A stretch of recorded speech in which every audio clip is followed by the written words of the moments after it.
Hello, my dear friends. It is Toronto Bread back on the streets of downtown Toronto. And here I am just doing a late night walk around at the Yonge and Dundas Square, where the Punjabi exchange students and the Punjabi kids all are dancing and singing in front of the Eaton Centre Mall. So this has become like a ritual. I don't know. I know it's here Saturday night, but it's probably here Sunday night. Probably every night. I don't know for sure because I don't come downtown every night. But this is the only night that I bring my little gimbal down here, and I bring my gimbal down, and I just thought I'd do a vlog. I did a vlog earlier in the day at the Latin Fall Fiesta. So I did a vlog there. That one there's a little stuff going on. It's not much, but I don't know if I think it's going on again today. So that one was okay. And then I went down to the lake. I went to Union Station. Went back up to Yorkville. So man, in Toronto, I'm everywhere. And I think I've done a Yorkville vlog. So any of you guys that don't know what Yorkville is like, I did a vlog on Yorkville. About I think it was last week. And so if you guys are interested in what Yorkville is like, go pull that up and you'll see a nice little vlog on Yorkville that I did from last week. And yeah. So anyways, thank you guys for tuning in. I know what you guys are looking for. You guys are like, when are you going to Philippines? Well, I don't know. I don't know when I'm going to Philippines. I mean, obviously I'd like to get out there as soon as I can. And I want to vlog the same way I'm doing my vlogging here. Of course, I'd love to be vlogging in the Philippines, and enjoying, but hopefully soon. Just depends on when I get some time off work. And it depends on when I get time off work, and when I book my flight. It also depends on when I book my flight. So obviously, sooner the better I get that done, and we're good to go. Anyways,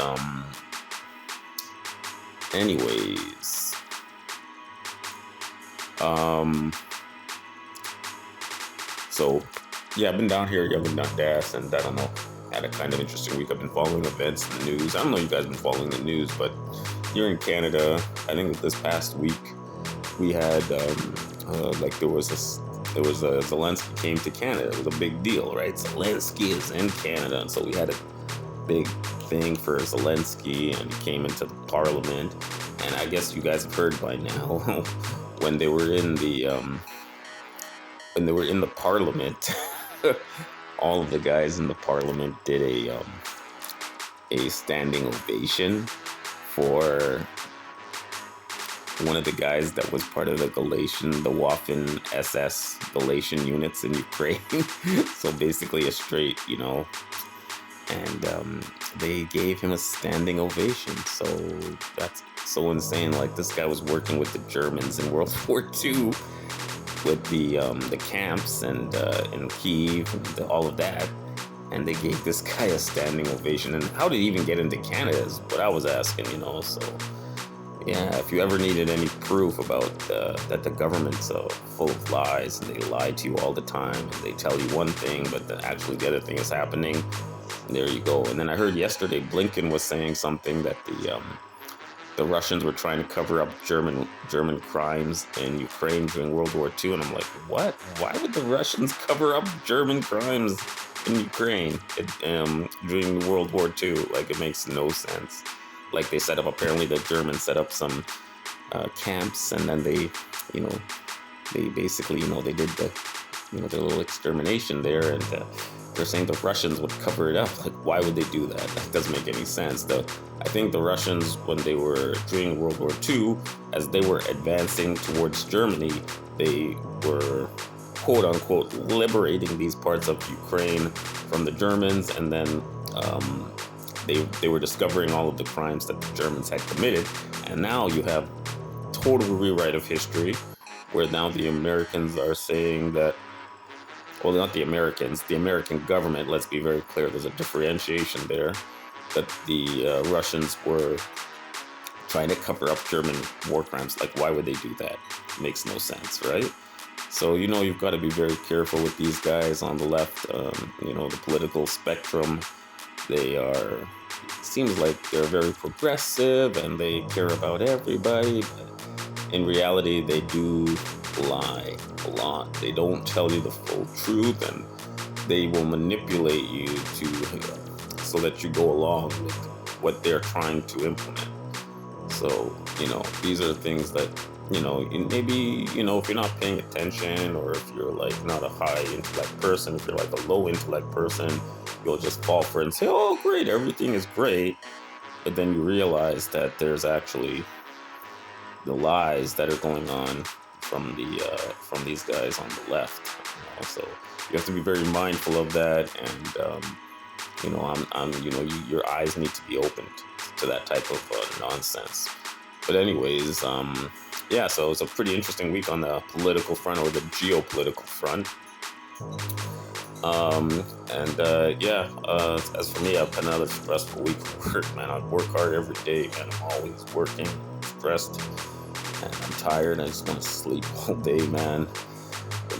When you're working hard, you're tired. I work in a warehouse, so it's always a lot of lifting and pushing, and it's a very stressful type of work that I do. But anyways, that's okay. I'm not complaining, but and then I'll also even when I'm not working, I have everybody's hanging off of me, man. Like, all these guys are hanging off of me. They all want to hang out. They want to do this. They want to go hang out at this mall, like after work. And I'm doing that till like 12 o'clock at night. Then I got to wake up at 4 o'clock in the morning to go to work.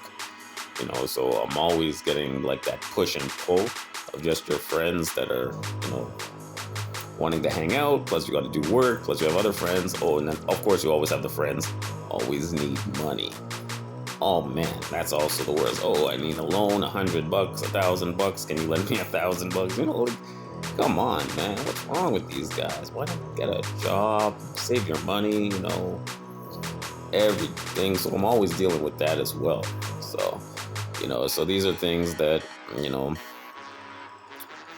just, every day that I'm dealing with.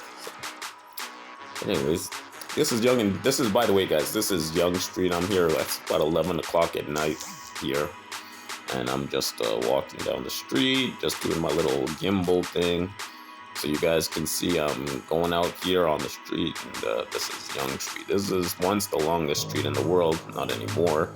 It goes about 4,000 kilometers, but they don't count it as the full 4,000 kilometers. And then right now what we have here is the Punjabi kids that are doing their thing here at Yonge and Dundas Square. I think they come here, like I said, I think they come there every week and they do their dancing and they're singing. And yeah, man, they're having a good old time. They bring their cars and they do their thing. I don't know. Anyways, apparently, listen to this. Apparently, the government let in 100,000 exchange students last 2 months ago or something like that. 100,000, and they're all coming to Toronto. So imagine every month, 100,000 of these kids are coming into the country. I didn't know that Toronto could build 100,000 homes a month. Like, that's insane, like, to be able to build that fast. And even if we are, the stuff that we're building here in Toronto is like, it's the high end, man. It's the very high end apartments, man. This stuff is millions of dollars. The stuff that we're building is not for a Punjabi exchange student just got to Canada. All the stuff that we're building in Toronto is like all for rich people. So it doesn't make any sense that they're bringing in 100,000 kids a month into the city, man. It's unsustainable, man. That's like, what is that? That's like 1.2 million people coming into Toronto every year. Like, it's not sustainable. We can't build 1 million houses every year. That's just insane. Like, I mean, we can build here, but we can't build at that rate. I think the maximum that we could build here is maybe we could build 100,000 homes a year. In Toronto, maybe 100,000 a year is doable. We can't build 1 million houses a year in Toronto. We're not China. We can't build that fast. We can build fast, but we can't build that fast. But let's see how it goes. Let's see what happens here. Well, basically, what ends up happening is that 10 of them live in one apartment, or basically, right? And they pay the rent. That's basically what's going on. But yeah, man, 100,000 a month. Wow. Yeah. Toronto's gonna be crazy. Can you imagine in 10 years from now, after letting in 100,000 kids a month into the city? And the thing is, once you start something like that, you can't stop it because the city just gets used to 100,000 people coming in every month. And we're building every month. We have 10,000 new units of housing, but it's just, I don't know. And the rents are going up. It's very difficult city. Toronto's not an easy city to deal with, man. I'm telling you right now. But anyways, I'm ranting. I love to rant. That's the thing that I do, and it's just another one of my little vlogs that I did for you guys. Hopefully, I'll be doing these vlogs in Thailand and the Philippines soon, and you guys will have a better time, better than me hanging out at Young and Dundas. But anyways, guys, you guys take care and enjoy your day. I'll probably put out another one, but have a good one from Toronto Brad, signing out.